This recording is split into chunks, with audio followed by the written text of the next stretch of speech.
দীর্ঘদিন ধরে পায়খানা করতে প্রবলেম হচ্ছে বা অসুবিধা হচ্ছে কিন্তু বুঝতে পারছেন না এটা পাইলস নাকি ফিশার। চলুন মাত্র 1 মিনিটে এর পার্থক্য বুঝে নিন। আমি ললিত কান্তি দত্ত, একজন মেডিকেল হেলথ কেয়ার প্রফেশনাল।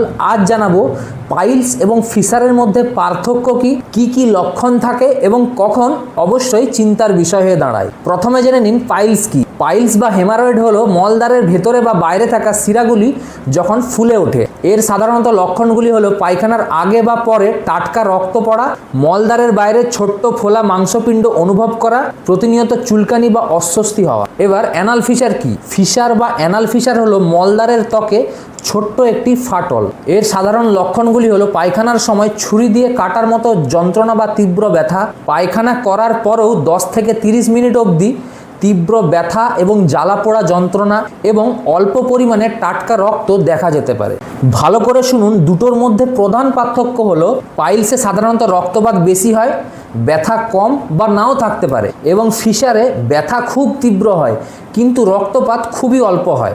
এবারে বলি কি করলে উপকার পেতে পারেন। প্রতিদিন পর্যাপ্ত পরিমাণে ফাইবারযুক্ত খাবার খান, পর্যাপ্ত পরিমাণে জল পান করুন, কোষ্ঠকাঠিন্য এড়িয়ে চলুন এবং পায়খানার সময় প্রেসার কম দিন।